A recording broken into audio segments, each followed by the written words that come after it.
Perfect family Korean drama के first episode में कहानी की मरकजी किरदार हीरोइन को दिखाया जाता है जिसका नाम सुनही है। वो अपने रूम में एंटर होती है और फिर मोबाइल उठाकर अपने और अपनी दोस्त की तस्वीर देखने लगती है। दोस्त का नाम क्योंगहो है। वो तस्वीर देखकर मुस्कुराने लगती है। फिर उसकी नज़र बैग में रखी नोट्स पर पड़ती है तो वो कहती है मुझे ये नोट सोयुन को दे देने चाहिए। वो तेजी के साथ अपने घर से बाहर निकलती है तो वो देखती है सोयुन क्योंगहो के घर के बाहर खड़ी होती है और घर में एंटर हो जाती है। सोयुन घर में एंटर होकर देखती है कि क्योंगहो ने पूरे घर को डेकोरेट किया होता है। तो सोयुन उससे पूछती है तुमने ये घर डेकोरेट किस लिए किया है, क्या सुनही के लिए? नहीं, वो तुम्हें पसंद नहीं करती, तुम्हारी मोहब्बत सिर्फ एक तरफा है, वो कभी भी तुम्हें डेट नहीं करेगी। तो क्योंगहो कहता है मुझे पहले ही शक था, क्या मेरी तरह तुम भी सुनही को पसंद करती हो? सुनही सोयुन के पीछे ही घर में एंटर होती है। वो घर में एंटर होकर सामने का सीन देखकर शौक में रह जाती है कि सोयुन और क्योंगहो आपस में लड़ रहे होते हैं।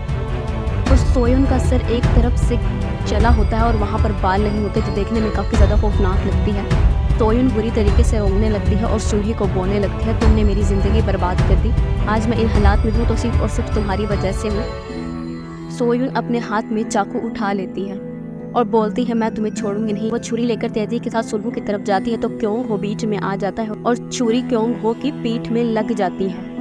सुनही बुरी तरीके से शोक में रह जाती है और क्योंगहो जमीन पर गिर जाता है। सुनही क्योंगहो को उठाने की कोशिश करती है लेकिन नाकाम ठहरती है। अगले सीन में दिखाया जाता है सुनही रोड पर चल रही होती है, उसके हाथ पे और पाँवों पर हर जगह पर खून लगा होता है और वो बुरी तरीके से रो रही होती है। अगले सीन में दिखाया जाता है सुनही की मदर उंजू खाना बना रही होती है। उसी पर उन्हें दरवाज़ा खुलने की आवाज़ आती है तो वो बोलती है सुनही खाना रेडी है, आ जाओ। तो उन्हें सुनही की रोने की आवाज़ आती है। वो तेज़ी से सुनही के पास जाती है तो सुनही के पूरे जिस्म पर खून लगा देखकर शौक में रह जाती है। सुनही रोते हुए अपनी मोम को बताती है मोम मुझसे किसी का मर्डर हो गया, मैंने किसी को मार दिया, और बुरी तरीके से ज़मीन पर बैठकर रोने लगती है। उसकी मोम उंजू बुरी तरीके से शौक में रह जाती है और कहती है नहीं, ऐसा नहीं हो सकता, तुम ये कभी भी नहीं कर सकती, और उसको गले लगा लेती है। अब कहानी का असल स्टार्ट होता है कि कहानी आखिर इन हालात तक आई कैसे। दिखाया जाता है कि सुनही अपने स्कूल में एंटर होती है तो सामने क्योंगहो उसका इंतज़ार कर रहा होता है। सुनही आकर उसको बोलती है कि अपनी शर्ट के बटन बंद करो और उसके बाद बोलती है अपने नाम का बैज भी लगाओ। क्योंगहो उसकी तमाम बातें मानता है। तो क्योंगहो कहता है मैंने तुम्हारी बातें मानी, क्या तुम मेरे सर पर हाथ नहीं फेरोगी? लेकिन उससे पहले सुनही हाथ फेरती उनका दोस्त उन्वो वहाँ पर आ जाता है और क्योंगहो के सर पे हाथ फेरने लगता है और बोलता है लाओ मैं फेर देता हूँ। क्योंगहो एक कदम चीखने लगकर बोलने लगते हैं तुम्हारी जरूरत कैसी हुई, तुम मेरे सर पर हाथ फेरो। और दोनों लड़ने लगते हैं और हंसते मुस्कुराते क्लासरूम में चले जाते हैं। अगले सीन में दिखाया जाता है उनका क्लास टीचर एक स्टूडेंट को लेकर आता है और पूरी क्लास से मुतारिफ करवाते हैं और बोलते हैं इस लड़की का नाम सोयुन है और ये ट्रांसफर स्टूडेंट है, इसको वेलकम बोले। तमाम स्टूडेंट उसको वेलकम बोलते हैं। टीचर सोयुन को बैठने के लिए बोलती है तो सोयुन सुनही के पास आती है और आकर बोलती है क्या तुमने मुझे पहचाना? तो सुनही कहती है नहीं, मैंने तुम्हें नहीं पहचाना, तुम्हें मिस्टेक हो गई है, मैं वो नहीं हूँ जो तुम मुझे समझ रही है। सोयुन खामोशी के साथ जाकर अपनी सीट पर बैठ जाती है और वो खामोशी के साथ सुनही को देखने लगती है। सुनही के पेरेंट्स को दिखाया जाता है जो कि उंजू अपने हस्बैंड को रेडी कर रही होती है। उन दोनों को देखकर ऐसा लगता है जैसे वो दोनों परफेक्ट हस्बैंड वाइफ और दोनों आपस में एक दूसरे से काफ़ी ज़्यादा प्यार करते हैं। गर्ज ये मालूम होता है कि सुनही और सुनही के पेरेंट्स आपस में एक दूसरे से बहुत ज़्यादा प्यार करते हैं और ये लोग एक परफेक्ट फैमिली है। सुनही के पापा जिन एक फेमस लॉयर हैं। एक तकरीब मुनक्किद की जाती है जिसमें उसके पापा को बेस्ट पर्सन ऑफ कोरिया का अवार्ड दिया जाता है। जिन स्टेज पर जाकर अवार्ड रिसीव करते हैं और उसके बाद एक फ़ोटो क्लिक करवाते हैं अपनी फैमिली के साथ जो कि बिल्कुल परफेक्ट फैमिली का इमेज देती है। उंजू अपने हस्बैंड और सुनही अपने पापा की कामयाबियों से बहुत ज़्यादा खुश होती है। अगले दिन स्कूल का सीन दिखाया जाता है क्योंगहो सुनही को हाथ से बनाया हुआ एक बत्तख गिफ्ट करता है और बोलता है ये तुम्हारे लिए है। तो सुनही को वो बहुत ज़्यादा पसंद आता है और वो थैंक यू बोलकर वहाँ से चली जाती है। हाई वो दूर खड़ा ये सब कुछ देख रहा होता है और न जाने उसको क्यों क्योंगहो और सुनही का पास है ना कुछ बुरा सा लगता है। ये सारा सीन दूर खड़ी सोयुन भी देख रही होती है। क्लास ख़त्म होने के बाद सोयुन सुनही के पास आती और आकर बोलती है कि तुम्हें बिल्कुल भी याद नहीं कि मैं कौन हूँ? तो सुनही कहती है नहीं, मुझे बिल्कुल भी याद नहीं आ रहा कि तुम कौन हो। तो सोयुन उसके सामने एक माचिस के डब्बा रख देती है और बोलती है क्या तुम्हें याद आया कि मैं अब कौन हूँ? तो सुनही एकदम हैरान रह जाती है और उसके दिमाग में कुछ मेमोरीज क्लिक करती हैं। फ्लैशबैक सीन दिखाया जाता है जो कि सुनही और सोयुन के बचपन का सीन होता है जब वो दोनों ऑर्फन यानी यतीम खाने में होते हैं। सुनही को कुछ बच्चे तंग कर रहे होते हैं तो सोयुन वहाँ पर आती है और माचिस जलाकर तमाम बच्चों को डराती है। बच्चे डरकर वहाँ भाग जाते हैं और सुनही को उन बच्चों से प्रोटेक्ट कर लेती है। इस तरह ये सुनही और सोयुन की पहली मुलाकात होती है। उसके बाद वो दोनों अच्छे दोस्त बन जाते हैं।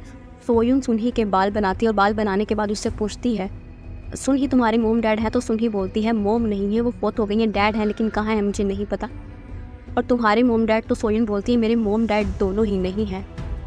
उन दोनों में काफ़ी ज़्यादा अच्छी फ्रेंडशिप हो जाती है और सोयुन सुनही को माचिस जलाने का तरीका भी सिखाती है और बोलती है, इसको जलाने का तरीका सीखो ताकि मुश्किल वक्त में ये तुम्हारे काम आ सके। फिर अगले सीन में दिखाया जाता है सोयुन वो माचिस का डब्बा सुनही को देती है और बोलती है, एक फैमिली ने मुझे अडॉप्ट कर लिया है, मैं अब इस ऑर्फन हाउस से जा रही हूँ, इसको एज अ गिफ्ट अपने पास रखो। और ये कहकर वहाँ से चली जाती है और पीछे सुनही काफ़ी ज़्यादा सैड हो जाती है क्योंकि वो अकेली रह जाती है। अब हाल का सीन दिखाया जाता है तो सुनही कहती है, मुझे यकीन नहीं आ रहा, मैं इतने सालों बाद तुमसे मिली हूँ, तुम्हारे जाने के बाद एक फैमिली ने भी मुझे अडॉप्ट कर लिया था और अब मैं अपनी ज़िंदगी में खुश हूँ, क्या तुम भी खुश हो अपने अडॉप्टिव पेरेंट के साथ?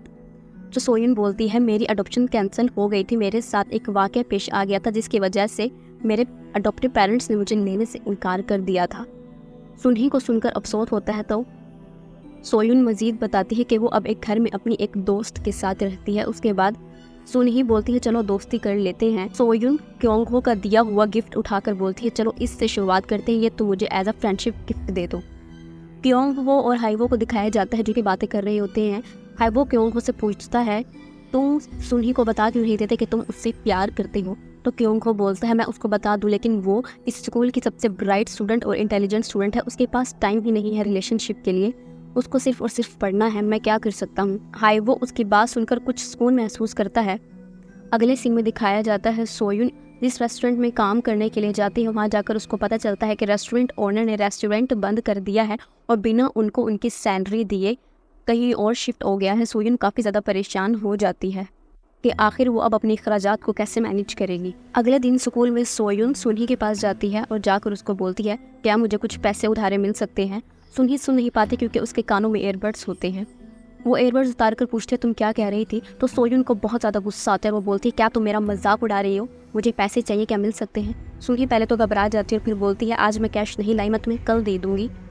दूर खड़ा क्योंग हो बहुत हैरानी के साथ ये सारा सीन देखता है।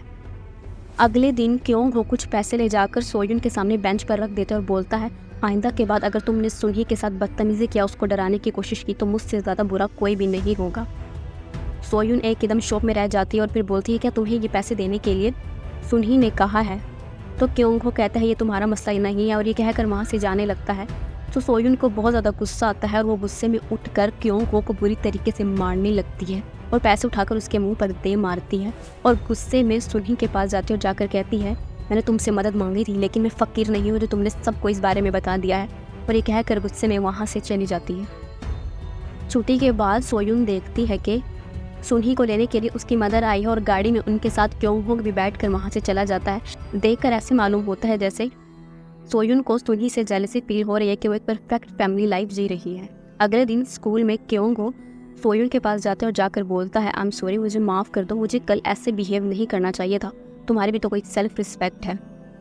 और सोयुन उसको बहुत ज़्यादा हैरानी के साथ देखती है। अगले सीन में दिखाया जाता है सुनही सोयुन के पास आती है और आकर बोलती है, क्या तुम मेरे साथ खाना खाना चाहोगी? तो सोयुन इस्पात में सर हिला देती है। बातों बातों में सोयुन को मालूम होता है कि क्योंग हो को सॉरी बोलने के लिए सुनही ने बोला था। सोयुन को ये सुनकर काफ़ी ज़्यादा बुरा लगता है।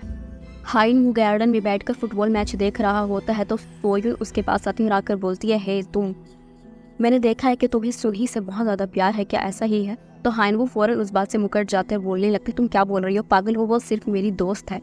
तो सोयुन बोलती है, तुम्हारी आंखों से साफ नज़र आता है कि तुम्हें सुनही से प्यार है, लेकिन तुम क्योंग हो की वजह से अपने प्यार का इजहार नहीं कर पाते। तो हाई वो उसकी बात सुनकर खामोश हो जाता है। फिर बोलता है, सुनही के पापा बहुत फेमस लॉयर हैं और क्योंग हो के पेरेंट्स भी बहुत ज़्यादा अमीर हैं, और जबकि मैं एक गरीब लड़का हूँ, मेरे बाबा की ड्राई क्लीन शॉप की दुकान है, मेरा और सुनही का तो कोई जोड़ ही नहीं बनता। तो सोयुन हाइवो को बोलती है कि ये तुम्हारा कसूर नहीं है कि तुम गरीब बाप के बेटे हो, तुम्हें अगर सुनही से प्यार है तो तुम्हें अपने प्यार का इजहार ज़रूर करना चाहिए। और ये कहकर वहाँ से चली जाती है। रात के वक्त सुनही अकेडमी लेकर निकल रही होती है तो सोयुन उसके पास आती है और आकर बोलती है, मुझे तुमसे बात करनी है, चलो मेरे साथ। और उसको लेकर एक सुनसान जगह पर आ जाती है और आकर बोलती है, तुम्हारी वजह से मैं इतनी मुश्किल ज़िंदगी जी रही हूँ, क्या अब मैं दिखाऊँ मैं कैसी ज़िंदगी जी रही हूँ? सोयुन हाथ बढ़ाकर अपने सर पे पहनी हुई विग को उतार देती है और सुनी ही सोयुन को देखकर शॉक में रह जाती है, क्योंकि सोयुन के आधे सर पर बाल नहीं होते और वहाँ पर जलने के निशानात होते हैं। सोयुन सुनही के पास आती है और आकर बोलती है, ये सब कुछ सिर्फ और सिर्फ तुम्हारी वजह से हुआ है। मैं आज इन हालात में सिर्फ और सिर्फ तुम्हारी वजह से हूँ। सुनही बुरी तरीके से डर जाती है। फ्लैशबैक सीन दिखाया जाता है। जिस अडॉप्टिव पेरेंट्स ने सोयुन को अडॉप्ट किया होता है उसे एक रात पहले का सीन होता है। सुनही उदास बैठी माचिस जला रही होती है, वही जो उसको सोयुन ने गिफ्ट की होती है। जब उससे माचिस नहीं जलती तो वो कोशिश छोड़कर माचिस की वही तीली डब्बे में रखकर वहाँ से चली जाती है। हालांकि ऐसा नहीं होता। जो तीली सुनही ने रखी होती है उसके रखने के बाद एकदम डब्बे में आग लग जाती है, क्योंकि माचिस की तीली देर से जली होती है और देखते ही देखते पीछे रखा तमाम सामान जल जाता है। बहुत जोर की आग भड़क जाती है और पूरे ऑर्फन हाउस में आग लग जाती है।